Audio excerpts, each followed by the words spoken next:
All right, let's dive right into this explainer. I want you to imagine, just for a second, that you're looking at this through the eyes of a really weary scholar. You know, someone who's spent decades locked away in some drafty coastal tower, just poring over these salt-stained maps, brittle ship manifests, and completely forgotten folklore, all while the ocean is just relentlessly crashing against the cliffs outside. Today, we're analyzing a very specific, honestly catastrophic meeting point. We're looking at the exact moment where boundless, arrogant human ambition violently collides with the unforgiving, ancient depths of the sea. Specifically, we're unpacking an essential antagonist who is just perfectly designed for dark maritime fantasy. We are looking at the Storm Duke himself, Focalor. The Admiral saw the wings before he saw the storm. We really have to start right in the thick of the disaster here. Picture a sprawling, obscenely wealthy empire launching its grandest, most heavily armed fleet. The water's perfectly calm, the lacquered wood is gleaming in the sun, the brass is meticulously polished, and the armada just feels utterly invincible.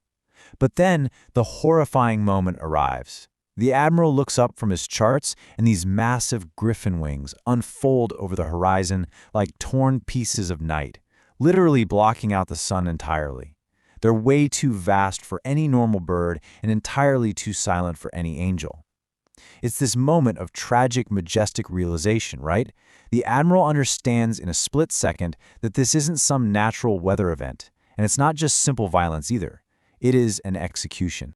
The blue water drained into iron. You see, detail is absolutely everything when we talk about this atmospheric transition.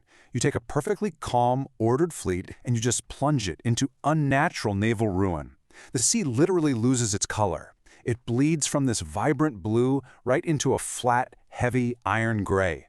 The whitecaps, they just vanish. The air grows instantly, fiercely cold, and it smells incredibly heavy, like ozone and deep-sea trench mud.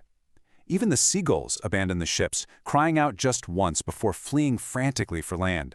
Meanwhile, the clouds begin to rotate slowly, silently, around a single human shape, suspended way high up in the air.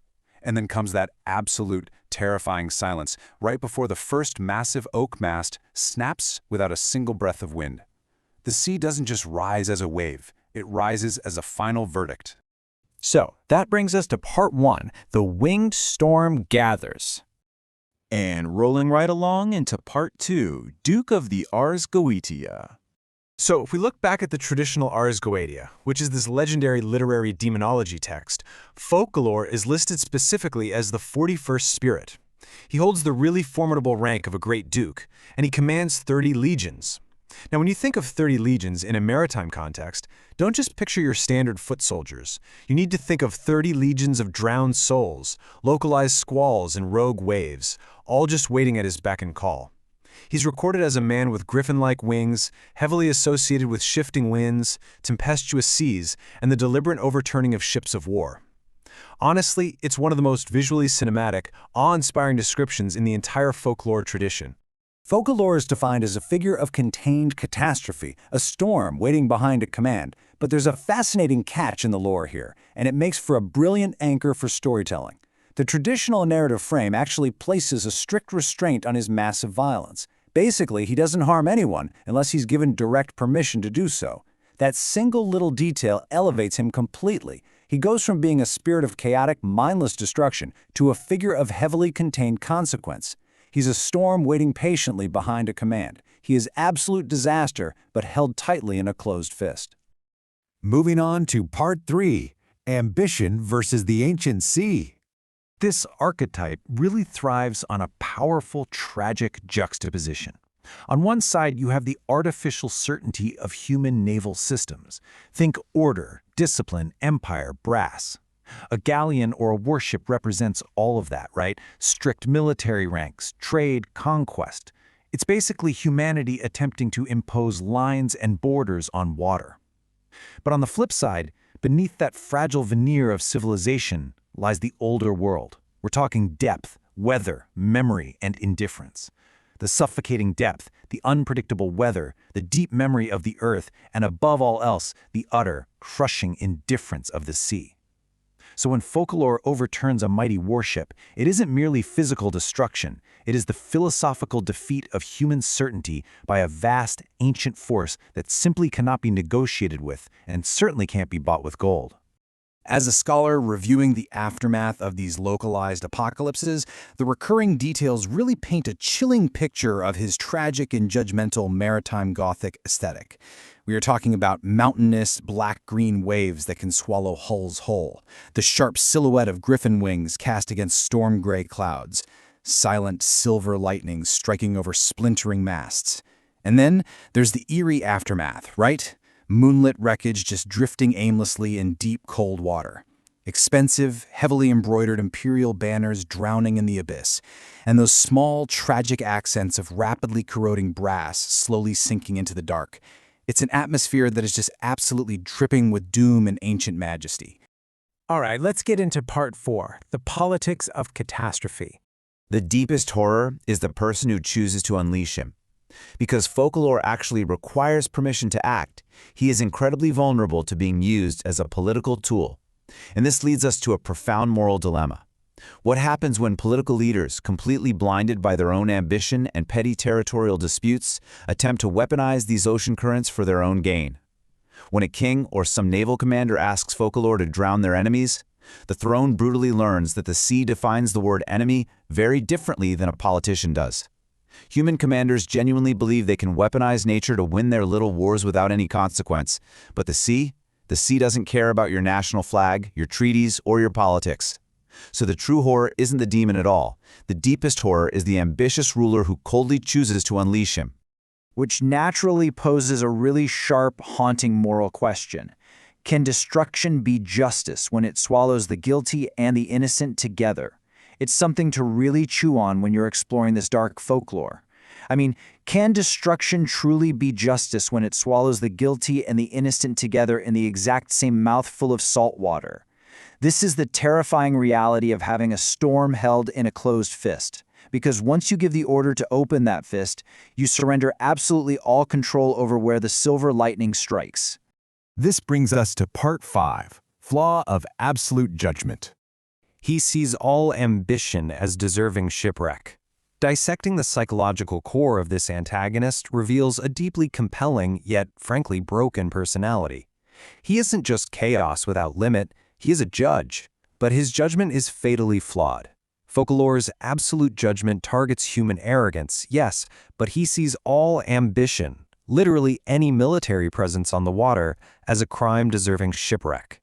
His grand mission to return all false command back to the ancient depths inevitably destroys the innocent along with it. Think about the poor sailors who are conscripted, the terrified cooks hiding down in the galley, the young navigators trapped aboard those arrogant ships who had zero say in the empire's expansion. He understands atmospheric pressure and fear perfectly, but he lacks even a single drop of mercy.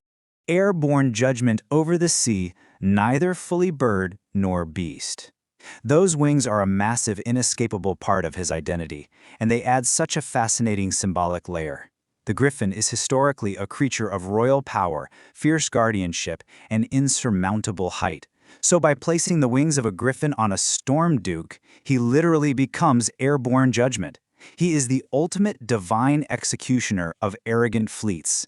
He occupies that eerie borderland. He's neither fully bird nor beast, neither heavenly nor earthly. He belongs entirely to the battered coastlines, the cursed harbors where ships never return, and the drowned, forgotten temples just lying there in the lightless trenches. And finally, part 6, Tales of the Drowned. A pirate captain survives 3 impossible shipwrecks. Let's actually look at how this lore manifests in some terrifying story scenarios. Imagine a seasoned pirate captain, right? She's clinging to a shattered piece of hull in the freezing dark. She has just survived not 1, but 3 impossible, catastrophic shipwrecks where entire royal armadas have gone down all around her. The water is choked with debris, yet the lightning seems to intentionally strike just yards away, avoiding her entirely. Slowly, this terrifying truth dawns on her freezing mind. The demon in the storm isn't failing to kill her, he is deliberately keeping her alive. He's shepherding her through the wreckage because he is trying to recruit her. I mean, what on earth does a winged demon of the drowned want with a mortal pirate? A lighthouse keeper discovers the storm's spare fishing boats and refugee rafts. Or consider this, a lonely, obsessive lighthouse keeper meticulously maintaining a logbook of the wreckage that washes ashore. Over the years, tracking all this horrific destruction, the keeper realizes a chilling pattern. These apocalyptic storms are exclusively annihilating heavily armed warships, imperial galleons, and vessels of conquest. But tiny, fragile fishing boats, unarmed hospital vessels, splintering wooden refugee rafts desperately trying to cross the channel, the storm literally parts for them. They're left entirely untouched by the wind and the waves. It essentially proves to the keeper that the storm has a conscious mind and a very specific, absolute set of rules. A coastal city keeps a winged storm duke asleep beneath the harbor bell. Finally, consider the haunting image of an entire civilization built quite literally on a knife's edge. Imagine a wealthy, bustling coastal city that enjoys perfectly calm weather, endless sunny days, and a booming, incredibly lucrative maritime trade. But their peace and their wealth depend entirely on a dark, hidden ritual. They are appeasing a winged storm duke that they keep magically, artificially asleep in the dark waters directly beneath the giant bronze bell in their harbor. They literally trade their morality for calm seas. But what happens when that giant bronze bell eventually cracks? It all comes back to the fatal, inescapable cost of human arrogance. You can try to command the ancient sea, you can read the Ars Goetia, draw your protective circles, and try to weaponize the crushing depths for your own petty political gain, but I want to leave you with this final provocative thought to ponder the next time you look out at a darkening ocean. If you call a storm against your enemies, what happens when the storm remembers your name?